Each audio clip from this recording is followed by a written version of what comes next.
Welcome to the Silver Screen Project, where we look back at a series of films in anticipation of an exciting new cinema release. In preparation for the brand new Avatar, The Way of Water, we've gone back and watched 2009 smash hit Avatar, which was and maybe still is, the best-selling film of all time. Yeah, I never went back to check, but I think through re-releases, I think it is now back on top. Yeah. Only to be knocked off by the Avatar 2.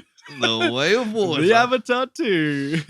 Yeah. So before we did you go see it in cinema? I did. Yeah. I did go see it in the cinema. The new 3D, the kind of revolutionary 3D, which was mainly just not the 2-color thing, wasn't it? I think it was it was better 3D, but it wasn't like as crazy in hindsight as it felt at the time. Yeah. Did you go see it in the cinema? I did. I remember really quite liking it. I think you get taken away by the visuals a bit, which is kind of hard to explain in 2022 how good those visuals were in 2009, but they were great, and I enjoyed the film. But how many times have you seen it since then? So probably 2 more times, and then earlier this week. Okay, yeah. I think it's the same for me, because I watched it once earlier in the year. I think I talked about it on the podcast. Yeah. And I was a little bit, I think, watching it then, a little bit kind of meh, going back to it. But yeah, watching it again, kind of fully kind of taking it in, I think there's a lot of good stuff about this. Yeah, so it's had so much talk about it over the years. A lot of it had been like, oh, it's like this film. Oh, it's like this. Or, oh, can you actually remember any of the main character? Yeah. Ignoring all of that. Like, we'll try not to retread all the most common ground there. Yeah. But we watched it, I was like, this is actually pretty good. I'm enjoying this. This is fun. And, it may be quite predictable in lots of ways, but a lot of films are. Yeah, I think plot-wise, it's definitely not the most original, but even like visuals, the kind of technology that goes with that, like the VFX kind of side of it, I think all of that really, really stands up. And I think part of that is Disney Plus. It's probably a slightly more close. I don't think it's fully 4K, but it's slightly closer to that kind of thing. And there's some points with close-ups of characters, and you're like, damn, that looks really, really good. Yeah. And action-wise, like mainly in the kind of second half, last act kind of thing, there's some really, really solid action stuff that I think is rivaling, or is actually even better than some of the stuff in Marvel films, to be honest. It really is. I think one thing that stood out to me at the time, and still like watching this week, I was like, that's cool, is kind of the design of it all. So like not only the Na'vi, but the other animals on Pandora. Pandora itself, world of freaks there. Yeah, and some of it is like weird alien versions of animals we have, like the weird like panther thing. The panther that's got extra legs. And the horses are kind of like seahorses, but on land with extra legs. But they all look really cool. They and do. The flying things look cool. It does feel like quite an organic, lived-in world in lots of exactly. ways. And then with like the lore of like the tree, and then like the floating mountains. All of that is really cool. And like it's quite rare that just a new film comes out of nowhere and has all this world building. This is what I was going to say. Like, although it's not the most original plot, for it to not be based on like an existing series or an IP that was out there, and to make such a impact, at least not necessarily culturally, because that's one of the things that's often said. But at least like in terms of literally the money it made. And the kind of, the amount of press that it drew and everything like that, it's made a massive splash, considering it is a somewhat original kind of I mean, that's the thing, the fact that like you look at these top selling films all the time, and a lot of it's Marvel now, or even like just a legacy sequel to like something. A Star Wars or even something. like Top Gun Maverick this year, which blew a lot of records, at least for recent cinema stuff, out the water, and I think is probably one of the best films of the year, but is a sequel to something, so there's that nostalgia. This was completely some new characters, new world, new lore and stuff, and it was like it's actually quite a success to do that. Definitely. I think that is one of the big takeaways I had from it, kind of looking back and being like, there is something here. I think it is such a weird film, because speaking of the kind of lack of cultural impact, like people joked that like for such a big film, even like 5 years later, it was like it didn't really have any like lingering effects on anything apart from this record. Do you think that is because it's not a franchise? Well, it wasn't a franchise film. Maybe. Whereas other huge films around the time and since have been part of a bigger universe or sequels. I guess the like merchandising and stuff, they probably made a lot at the time, but they didn't kind of keep that going. There's a game coming out at some point, which I guess is kind of set between the two, or it's kind of like that could be quite good. Which could be good fun. And with the tech they can do with games now, I imagine it could look really good as well. But yeah, it's really weird. It is a really weird film in a lot of ways. Yeah. But overall, I think going back, I was like, without skipping to the end of the episode, I was like, I really enjoyed this. No, I think, and there is like, get into like the actual plot stuff. Like some of it is like, I feel like the Avatar concept is quite cool, not completely original, but quite cool. Yeah. That they get into these alien bodies. Yeah. That has moments like when the tree falls, it is genuinely an emotional point. And really, it's like, really, fuck. Because I guess it's one of the, we say it's predictable, but you going into it, you may have thought that the battle would have been fought over the tree and the Na'vi won. Right, but the fact that they actually knocked down the tree is like a little bit of a change of expectations and subversion. Which, there, for this film, where as you say it's quite predictable, was quite like holy shit. Like they've actually done it. Yeah, and that's a big moment that happens probably like about 2/3 of the way in, isn't it? And it is a really, I think from then on, I think it kind of loses its way a little bit in the middle, where it's kind of the ongoing. He's merging into the tribe. He's kind of making his way with it. There's a good 45 minutes in the middle that doesn't do any plot stuff. It's just it looks world good, building, and it's there's a bit of character stuff, but it's the kind of predictable side of it. But I think the first 20-30 minutes is really, really well paced. Yeah, and you get a lot of information organically, and there's a whole 20-something minutes before you meet any Na'vi. And there's the shot where the big kind of Jeep thing is rolling in, and it's got those massive arrows on it, and you can see the scale of it. And I think the scale is something that is good when they do it, but they don't do a lot of stuff of like, this is how much bigger they are. Yeah. It's always the arrows. Like, it's that bit at the start and the bit at the end where the general or whatever's getting hit by the arrows. I do think it's quite cool as well. Their essential soft introduction of the Na'vi is the avatars, which is quite cool because you see these human characters in these weird alien bodies who are meant to be reflecting something, and then you kind of get but then you meet the Na'vi and they are very different to that. Yeah, even visually, I think the human avatar characters are slightly more human faced. Yeah, they're slightly less cat looking. Like Neytiri, played by Zoe Saldana, is one of the most kind of cat looking ones out of all of them. Definitely. And that's very intentional. There's also like how their like posture is and stuff. Like when we first meet Neytiri, she's very much like almost on all fours and very actiony, where the humans have all just been walking straight lines like humans do. Did you notice? I only saw this looking up stuff afterwards. The avatars have 5 fingers and toes, and the Na'vi have 6. So there is like differences there, I did which not is because that. They mentioned there's supposed to be like a bit of a blend of human DNA or something like that.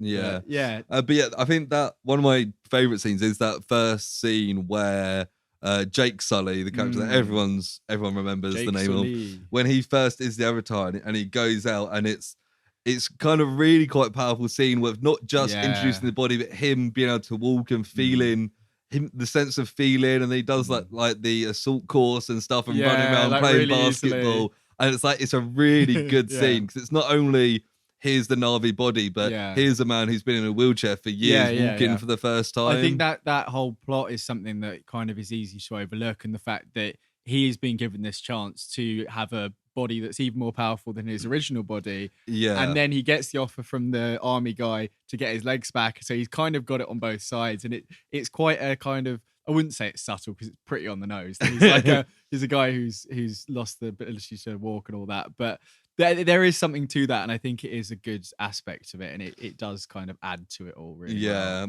Other thing, I really enjoy Giovanni Ribisi in this. I think he's really good. He's much not fun. in it much. I really hope I hope that he's back for the second one. I don't know. It probably won't. It would be. make sense if the company like come back in like maybe a Black Opsy kind of wet work. Every scene with him, he's just so over the top, and it starts with him with playing golf, and it's like it's so stereotypical. It's like an 80s like businessman villain, isn't it? It's so funny. I like there's bits where he starts off simply and then he's just like, no, fuck this. I want my fucking unobtainium. Unobtainium. Yeah. One of the sillier elements there. Feels like a placeholder name, but I also thought it was quite funny that I hadn't really noticed before, but this film it really had fun and has got so many inventive ways to crush people. Right, okay. There's something like 10 different characters get crushed in this by different things. There's one with the bomb things at the end that falls back and crushes some people in the thing. I think a helicopter lands on somebody. Right, okay, yeah. I think a tree falls on a couple of probably Na'vi. Okay. And I just noticed as I was going through, it's like loads of people are getting crushed in different ways. I guess it's quite a brutal death that's not like super visually disturbing, so they can probably get past and then they almost bring it round in a loop at the end when Neytiri gets crushed by the animal, but she gets out. It's a film about getting crushed emotionally and physically. I mentioned the final battle a little bit earlier. I think there's some really, really solid stuff in that, like even the slightly Star Wars move where Jake puts the grenades in and the big kind of bomber kind of crashes. There's some great stuff. I think from that point through to the end of the battle with the general guy, I think that is like solid action back to back. He gets in the mech. Like he's pretty badass for even a bad guy, isn't he? Like when he takes a breath of the air, he runs through, gets in the mech, gets down. He does the bit before where they first go out of the helicopter. He runs out and he's shooting the guard. And he just shoot, and you don't really and then the other guy runs out and gives it the thing. You're like, holy fuck. He's like very. He's a bit like generic, but he fits the film. His intro as well. So we watched 2 trailers for Avatar before starting the pod today. I think at least the first one, which was the original release, uses a lot of that intro that he does about welcome to Pandora. And it's like it's very stereotypical. It's almost like a drill sergeant, Full Metal Jacket kind of thing. But it works and it really sets his character in place. And you're like, yeah, we know this guy's not a good guy, but you kind of like him a little bit, like in a kind of awful way. I do have criticisms of this film. And they're like, cover it, like we a lot of it is fine and like you like it. There are certain things that I'm like, did they need to, if you really think about it, so like the whole them needing avatars so that they can get on with the Na'vi seems kind of dumb because the Na'vi know they're not Na'vi. Because there's the point where they unplug Jake and he falls down and the rival guy is like, see, it's a demon in a body or whatever. It's like they're fully aware of this. It's kind of a weird. I also thought it was kind of like the setup at the start, which we needed to get to where we were, but I thought there could be a better way to do it. Is the fact that your brother was a great scientist and you're in a wheelchair, he's dead. It's kind of like it's very convenient. They rush through it at the start, so you kind of forget about it. But I was like, really? Like, there's not a better way you could have done this? Or it could have literally been like, the military want to send someone as well, so they've sent Jake Sully. Yeah, I suppose it's the idea that they didn't want an army guy. But the thing is, he doesn't end up really even being an army guy. I guess he's a warrior, and that's the thing. Like, he acts like a warrior. Yeah, like plot-wise, it's hard to kind of steer away from the whole white savior aspect of it. I noted down, like, is this racist? Well, the thing is, because part of it is like, it's kind of like a anti-colonial dream in terms of like at the end they win and they just send them all off. They don't even have to kill them. They do the kind of humanitarian thing. But other parts of it is like at heart, whether this guy is in an Avatar Na'vi body or not, he is still not one of them, and he's come from another place. He becomes like their leader basically, and when he gets the Turok Makta or whatever, and they're all like, oh, you're the best, and he goes around and gets all the in like a day or whatever happens. It's very much like these barbarians would be useless without this white man. And I think that's the thing that feels like I can get away with, I can give some of the like more Dances with Wolves is that as well, I suppose. But like Pocahontas kind of thing. But that feels, I wouldn't say it feels quite gross, but it's like there's something that I don't think that would be done now. It feels a little dated for it feels a little bit dated, yeah. For a film that isn't that dated. It's really. not, I mean, the trailer was very dated. The trailer was incredibly dated, yeah. One other thing I thought kind of annoyed me a bit is that this film cost millions and millions of dollars, made millions and millions of dollars, and they still had to revert to the main character explains his feelings to a camera. Yes, I think it's of the era of like vlogging and stuff, so I think that's why. But it was so just like... But it goes from voiceover in the first like 20 minutes to then he's on, I guess the whole thing was voiceover, was vlogs maybe. Yeah. But it's just like, oh, it's such a it's a bit of a to do. Like you can, there's better ways of showing a character's feelings definitely than him explaining it to the camera. There's a couple other things like that, like music. I thought there's a couple of themes that are kind of, I wouldn't even say iconic, but recognizable. But a lot of it is very generic kind of action movie stuff. It's like the MCU was criticized early on, even still now. Some of it is a little bit lackluster. There's some parts where there's some big kind of sweeping action stuff going on. And it's just like this music could have been cut and pasted from anywhere. Definitely. There's parts that have kind of more kind of, I guess, the kind of like First Nations kind of tribal aspects that are slightly more in keeping with the theme. Like I think the tree falling down has kind of like sad Native American style music, but it's like it's pretty generic. It's pretty generic, and that the song they have in the credits at the end is terrible. It's absolutely terrible. I can't remember. It came at the end of the film, and I was like, "Oh my god, this is awful." Another thing that I noticed as well is you spend the first hour of the film, of them going on and on, particularly the general guy, about how terrible Pandora is and how. Like, it's the worst place in the world. He's like, you could die in 1 minute if you're out there. And then they go out there and it's fine. Like, I think it's because they're in the Avatar bodies is supposed to be what it is. But like, there's some wild animals. But what you see of it, it's not any more dangerous than like if you went out into like the Amazon rainforest or something. Yeah, exactly. Because he runs away and he barely makes it away from the panther thing, but he does. Yeah, and like if you ran away in the Amazon, you'd probably die as well. It makes it sound like it should have been more like a kind of Jumanji thing where it's like then you get away from the panther and then like a 3-headed snake tries to attack you and then there's like fire grass and a bog and we don't. I guess the idea is that it's actually a beautiful, lovely place if you're in keeping with nature and stuff. Yeah. But they don't really have that kind of contrast enough, I think. It feels too And I think even after that first introduction, they still go on about how hard it is to be in Pandora. And I guess it's just for the white man, isn't it? Yeah, definitely. Yeah. We mentioned Unobtainium being a dumb name. Did you notice the guy who drives the mech in the end, not the general guy, one of the guys we see a lot of is the guy who makes Daredevil's clothes in the Netflix series. Oh, he is that Marvin guy. Melvin. Yeah, you're right. He's a gladiator. Yeah. This is the criticism, but when I finished it, they mentioned towards the end that the whole reason they go in Unobtainium is because like the Earth is dying and stuff. Right. Okay. And I was like, it could be really interesting. You could easily write this film from the human perspective, not have Jake Sully, but have them going like the Earth's dying. We need to go out and find stuff to save the Earth. And then there's like some savage people attacking. I thought it'd be a really interesting concept to see it from that side. Even like a fan animated film or something. That was completely redone. It was like they desperately need it, but then. Oh, they have a traitor who then joins them and fights. Really dramatic. And they go back and the Earth's dead. Yeah, and they're just like, oh no. Yeah. I really enjoyed this, honestly. Yeah. Do you know what? I had fun with it. Have you got any other thoughts? I mean, there's a couple of little bits like his upgrade with his big bird thing.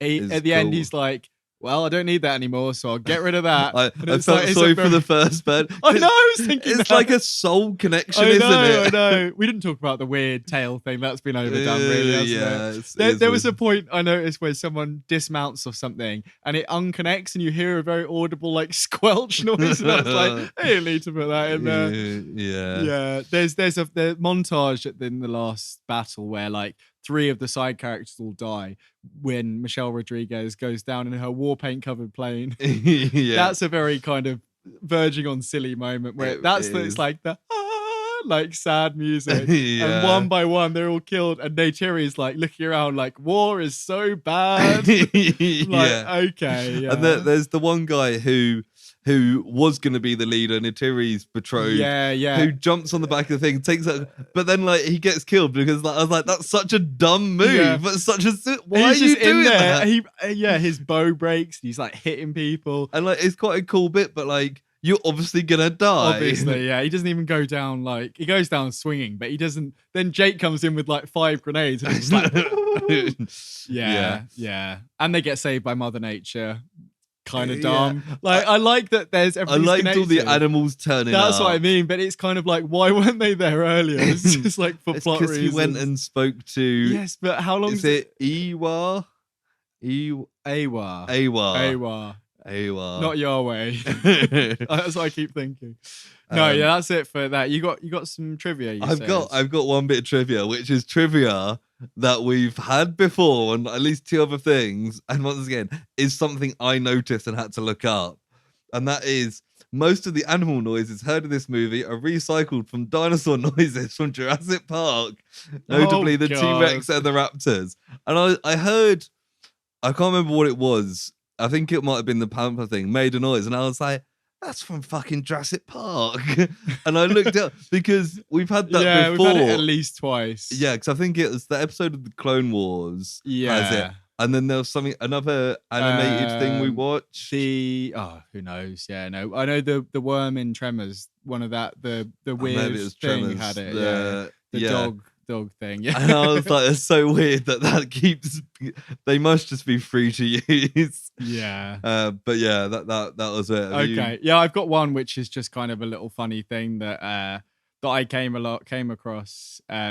So James Cameron was insistent from the very start that Na'vi had breasts. Oh, I saw this. Right from the beginning, I said she's got to have tits, even though that makes no sense because her race, the Na'vi, aren't placental mammals. He told Playboy magazine. Of course, he told the Playboy. So basically, he kind of goes on to say that he wanted the audience to find her attractive. So he thought, let's give her some boobs. Yeah, and they're very specifically designed to be clearly alien, but clearly like hot aliens. Yeah, the design of those the Na'vi I don't love. Like I like how they're kind of weirdly otherworldly, but just how like lanky and weird they are just kind of is a little bit off-putting for Again, me. like we talked about is it racist thing, and like it does just kind of seem like they've got old weird stereotypes about Africa and made them blue and kind of like Mayan, kind of Central American as well, because Zoe Saldana is Latino, so I don't know where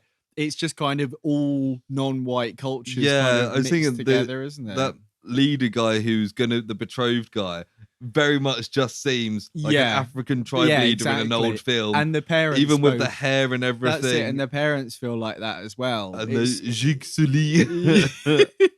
as you keep saying. Yeah, have you seen any? While we're talking about James Cameron's weird stuff, have you seen anything that he's been talking about in interviews recently? No. He was like, I don't own these streaming services because my brain can generate better stuff than any of the streaming services. He was like, my dreams are better than anything that could be on Netflix or Disney Plus. Maybe you should make a good film once in a while. He's such a twat. I think have you seen what he wears? Like he wears like motorcycle outfits and like jeans. Yeah. He's such a funny guy. I do. But he's made like 6 films and they've all kind of been like pretty big films. They've been big. I wouldn't say they've all been good.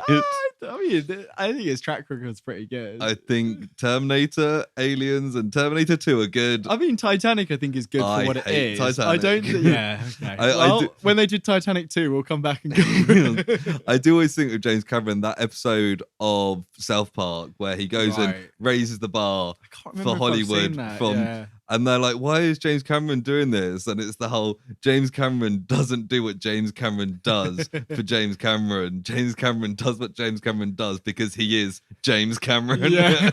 It's always such a great quote. But yeah, I think that apparently there's a full sex scene on the DVD extras.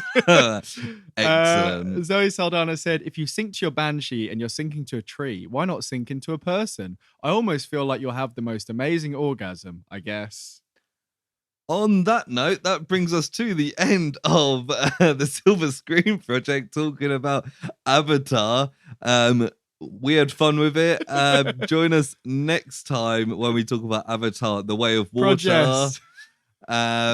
Oh yeah, you threw me off with the We're both Projects. We're both Projects. Are you hyped for The Way of Water? Yeah, I'm fucking hyped, man. Projects, me too. So yeah, check out the next episode of the Silver Screen Project when we talk about The Way of Water. Yeah. Yes. And if you want more stuff like this, check out the Project on all podcast providers. It's pretty good. It's not as good as Avatar, but it's pretty good. Oh, bye. Bye.